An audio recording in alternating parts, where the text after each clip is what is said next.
പ്രതിപക്ഷ നേതാവിന്റെ മണ്ഡലമായ പറവൂരിൽ UDF കുറ്റവിചാരണ സദസ്സിന് തുടക്കമായി. ഇപ്പോൾ പ്രതിപക്ഷ നേതാവ് VD സതീശൻ സംസാരിക്കുകയാണ്. എന്താണ് കേരളത്തിന്റെ സ്ഥിതി? യഥാർത്ഥത്തിൽ നവകേരള സദസ്സ് എന്ന അശ്ലീല നാടകം കാസർഗോഡ് നിന്ന് ആരംഭിക്കുന്നതിന് മുൻപ് എന്തായിരുന്നു നമ്മുടെ ഖജനാവിന്റെ സ്ഥിതി? 5 ലക്ഷം രൂപയ്ക്ക് മീതെയുള്ള ഒരു ചെക്കും പാസ്സാവില്ല. ഇപ്പോൾ 10 ദിവസം മുമ്പ് ധനകാര്യമന്ത്രി വാക്കാലൊരു ഉത്തരവിട്ടു, 1 ലക്ഷം രൂപയ്ക്ക് മീതെയുള്ള ഒരു ചെക്കും പാസ്സാവില്ല. അപ്പൊ നിങ്ങൾ വിചാരിക്കും 1 ലക്ഷത്തിൽ താഴെയുള്ള ചെക്കെല്ലാം പാസ്സാവുന്നു, അത് വാങ്ങിച്ചു വെക്കും, പിന്നെ തരാന്ന് പറയും. അക്ഷരാർത്ഥത്തിൽ കേരളത്തിന്റെ ഖജനാവ് താഴിട്ട് പൂട്ടിയിട്ടാണ് ഈ മുഖ്യമന്ത്രിയും സംഘവും 44 ദിവസക്കാലം ഭരണസിരാകേന്ദ്രത്തിൽ നിന്ന് മാറി നിന്ന് ഇത് മുഴുവൻ കാണിച്ചത്. 5 മാസം മുമ്പ് മന്ത്രിമാർ വന്ന് താലൂക്കിൽ എല്ലാവരുടെയും പരാതികൾ വാങ്ങിച്ചു. ലക്ഷക്കണക്കിന് പരാതികൾ ചാക്കിൽ കെട്ടി തിരുവനന്തപുരത്ത് വെച്ചിരിക്കുകയാണ്, തുറന്നു നോക്കിയിട്ടില്ല. ദൈവം സഹായിച്ചു. വീണ്ടും പരാതി വാങ്ങിക്കാൻ എത്തുകയാണ്. ഇപ്പൊ കിട്ടിയ പരാതിക്കൊരു വ്യത്യാസമുണ്ട്, പെട്ടെന്ന് മറുപടി. എന്നോടൊരാള്, ഞാൻ പേരാമ്പ്രയിൽ ചെന്നപ്പോ പറഞ്ഞു, സാറേ കെട്ടിടത്തിന് നമ്പർ ഇട്ട് കിട്ടാതെ 25 പ്രാവശ്യം ഞാൻ പഞ്ചായത്ത് സെക്രട്ടറി അടുത്ത് പോയി, ആളുകൾ തരില്ല എന്ന് പറഞ്ഞു. അപ്പോഴാണ് നവകേരള സദസ്സ് വന്നത്. ഞാൻ കൊണ്ടുപോയി കൊടുത്തു പരാതി. ഒരാഴ്ചക്കുള്ളിൽ മറുപടി വന്നു. എന്താ മറുപടി എന്നറിയാം? പഞ്ചായത്ത് സെക്രട്ടറിയെ കണ്ടാൽ മതി. പിന്നെ ഒരാള് ബാലുശ്ശേരിയിൽ ചെന്നപ്പോ എന്നോട് പറഞ്ഞു, ഞാൻ ചെരുപ്പ് തേന്റെ APL കാർഡ് BPL കാർഡാക്കാൻ സപ്ലൈ ഓഫീസറെ കാണാൻ പോയി. രക്ഷയില്ല, ഒരു ചെരുപ്പ് മുഴുവൻ തേഞ്ഞു പോയി, നടക്കുന്നില്ല. അപ്പോഴാ നവകേരള സദസ്സ് വന്ന് കൊണ്ടേ കൊടുത്തു. മറുപടി കിട്ടി ഒരാഴ്ചയ്ക്കും. എന്താ മറുപടി എന്നറിയോ? സപ്ലൈ ഓഫീസറെ കണ്ടാൽ മതി. അതാണ് ഇപ്പൊ മറുപടി കൊടുക്കുന്നത്. ഞാൻ കേരളത്തിലെ മുഖ്യമന്ത്രിയോട് ചോദിക്കുന്നു, വെല്ലുവിളിച്ച് ചോദിക്കുന്നു, കേരളത്തിലെ ഏതെങ്കിലും ഒരു പാവപ്പെട്ടവന്റെ, സാധാരണക്കാരന്റെ സങ്കടം മാറ്റാൻ നിങ്ങളുടെ ഈ ആർഭാട സദസ്സിന് കഴിഞ്ഞോ? അതാണ് ചോദ്യം. ഉത്തരം പറയണം മുഖ്യമന്ത്രി. നാട്ടുകാരുടെ ചെലവിൽ ഉദ്യോഗസ്ഥന്മാരെ കൊണ്ട് കള്ളപ്പിരിവ് നടത്തി. നിങ്ങൾക്കറിയാമോ, GST നികുതി വകുപ്പിന്റെ ഇന്റലിജൻസിന്റെ അഡീഷണൽ കമ്മീഷണർക്കായിരുന്നു പൈസ പിരിക്കാനുള്ള ചുമതല. അയാളുടെ ജോലി എന്താ? നികുതി വെട്ടിപ്പ് തടയാൻ ഉത്തരവാദിത്തപ്പെട്ട ഉദ്യോഗസ്ഥരെ കൊണ്ട് പണപ്പിരിവ് നടത്തിച്ചു. പഞ്ചായത്തിന്റെ കാശ്, ലോക്കൽ ബോഡിയുടെ പണം, ബാങ്കിന്റെ പണം. ഇവിടെ ഈ പറവൂരി കടകളിൽ മുഴുവൻ ലേബർ ഡിപ്പാർട്ട്മെന്റ് കയറി ഇറങ്ങി.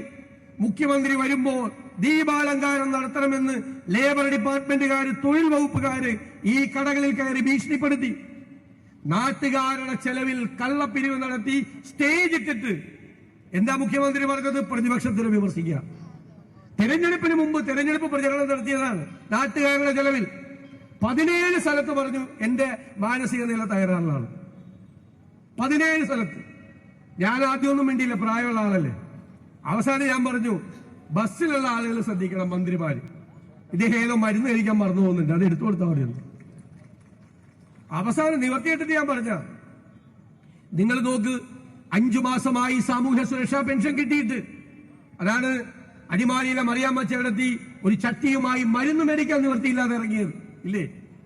അവർക്കെതിരായി എന്ത് ആക്ഷേപമായിരുന്നു?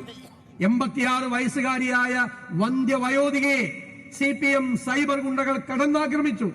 എന്തെല്ലാവരെ കുറിച്ച് പറഞ്ഞു. പിന്നെ അവരുടെ മറുപടി കേട്ടപ്പോൾ അതൊക്കെ നിർത്തി.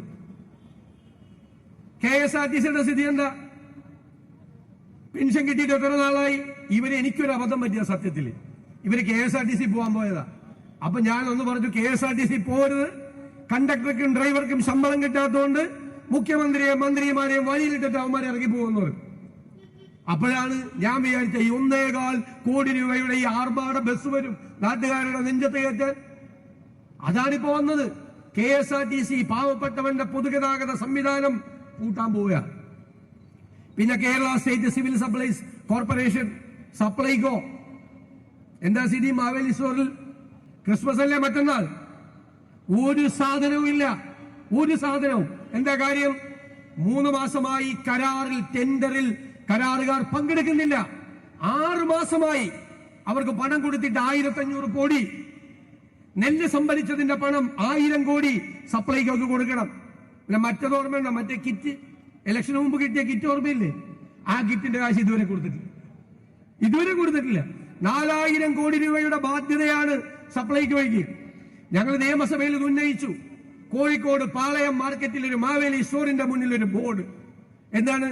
കടല ഇല്ല, ചെറുപയർ ഇല്ല, പരിപ്പ് ഇല്ല, വെളിച്ചെണ്ണ ഇല്ല. മന്ത്രി പൊട്ടിത്തെറിച്ചു. മന്ത്രി എല്ലാം തിരുത്തിയിട്ടുണ്ടെന്ന് പറഞ്ഞു. അപ്പൊ ഞങ്ങൾ കോഴിക്കോട് ആളെ വിട്ട് അന്വേഷിപ്പിച്ചു. അപ്പൊ മാനേജർ എന്താ ചെയ്തതെന്നറിയാം? മന്ത്രിയുടെ ഓഫീസിൽ നിന്ന് മാനേജറെ വരട്ടി. അപ്പൊ അയാളൊരു തുണിക്കഷ്ണം കൊണ്ടുവന്ന് ഇല്ല എന്നുള്ളത് മുഴുവൻ മാറ്റി. എന്നിട്ട് എല്ലാ ചോക്ക് വെച്ചിട്ട് എല്ലാം ഉണ്ടെന്ന് എഴുതി.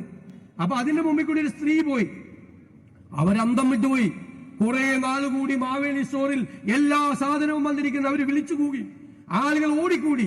എന്നിട്ട് 1 കിലോ കടല ഇല്ല, 1/2 കിലോ പരിപ്പ് ഇല്ല, 1/2 കിലോ വെളിച്ചെണ്ണ ഇല്ല. അതെന്താ സാറേ?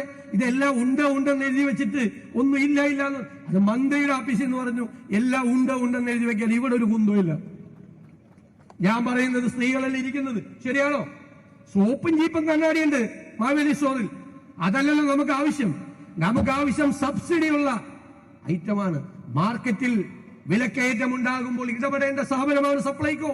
പൂട്ടാൻ പോവുകയാണ്. ഇനി വൈദ്യുതി ബോർഡ് കഴിഞ്ഞ വർഷം വൈദ്യുതി ചാർജ് കൂട്ടി, ഈ വർഷം വൈദ്യുതി ചാർജ് കൂട്ടി. ഇപ്പൊ വൈദ്യുതി മന്ത്രി പറയാണ് ഞാൻ ഇനി എല്ലാ കൊല്ലം കൂട്ടുമെന്ന്. കേട്ടില്ലേ? എന്താ കാര്യം? ഉമ്മൻചാണ്ടി മുഖ്യമന്ത്രി ആയിരുന്നപ്പോൾ വൈദ്യുതി ബോർഡ് ലാഭത്തിലായിരുന്നു. നിങ്ങൾ മറന്നുപോയി. ഒരു യൂണിറ്റിന് 20 പൈസ കുറച്ചു തന്നു ലാഭത്തിലായപ്പോ.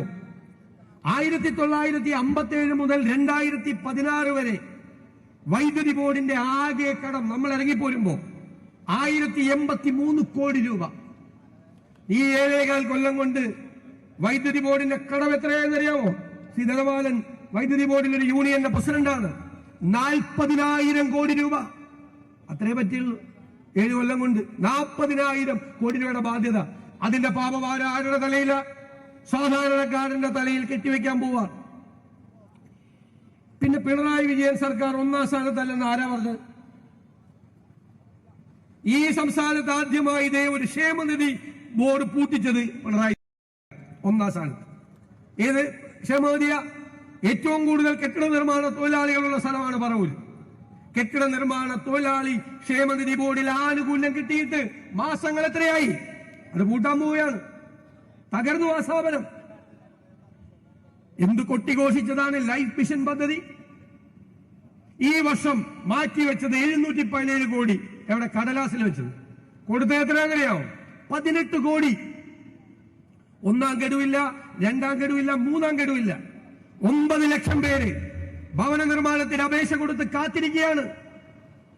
പഞ്ചായത്ത് മെമ്പർമാർ ഇവിടെ ഇരിക്കുന്നുണ്ട്. ഇപ്പൊ വിഇഒമാര് പഞ്ചായത്തിന്റെ അകത്ത് നിന്ന് പുറത്തേക്ക് നോക്കിയിരിക്കുക. 2ാം ഗഡുവും 3ാം ഗഡുവും മേടിക്കാൻ ആള് വരുമ്പോ എന്താ ചെയ്യാ? വിഇഒ പുറയിലത്തെ ഡോറിൽ കൂടി ഇറങ്ങിപ്പോകും. അത്രേ പഞ്ചായത്ത് മെമ്പർമാരെ ആളുകൾ തടുത്തു നിർത്തി ചോദിക്കുക, എവിടെ 2ാം ഗഡു, എവിടെ 3ാം ഗഡു? ഒരു ഗഡുവും കിട്ടാൻ പോകുന്നില്ല. പട്ടികജാതിക്കാർക്ക് ആനുകൂല്യങ്ങൾ കൊടുത്തിട്ട് 3 വർഷമായി 28,000 കുടുംബങ്ങൾക്ക് ആനുകൂല്യങ്ങൾ കിട്ടാനുണ്ട്. സംസ്ഥാന ജീവനക്കാർക്ക് അത് 1ാം സ്ഥാനത്താണ്. ഇന്നേവരെ കേരളത്തിലെ ഒരു സർക്കാരും 7 കുടിശ്ശിക DA കുടിശ്ശിക വരുത്തിയിട്ടില്ല. 21% ഈ മാസമാകുമ്പോൾ DA കുടിശ്ശിക. പെൻഷൻ പരിഷ്കരണ കുടിശ്ശിക കിട്ടാതെ 1 ലക്ഷം പെൻഷൻകാരും മരിച്ചുപോയി. ജീവനക്കാർക്കും പെൻഷൻകാർക്കും കൂടി സർക്കാർ കൊടുക്കാനുള്ളത് 40,000 കോടി രൂപയാണ്. കരാറുകാർക്ക് കൊടുക്കാനുള്ളത് 12,000 കോടി രൂപയാണ്. സാമൂഹ്യക്ഷേമ പരിപാടികളും വികസന പരിപാടികളും പൂർണ്ണമായി സ്തംഭിപ്പിച്ചിട്ടാണ്. വല്ല അഹങ്കാരത്തിന് വല്ല കുറവുണ്ടോ? 5 നയാ പൈസ കയ്യിലില്ല. ഉച്ചയൂണിന് കുഞ്ഞുങ്ങൾക്ക് ഉച്ചയൂണ് കൊടുക്കാൻ സ്കൂളിൽ പണം കൊടുക്കാനില്ല. സദസ്സിൽ വി ഡി സതീശൻ സംസാരിക്കുകയായിരുന്നു.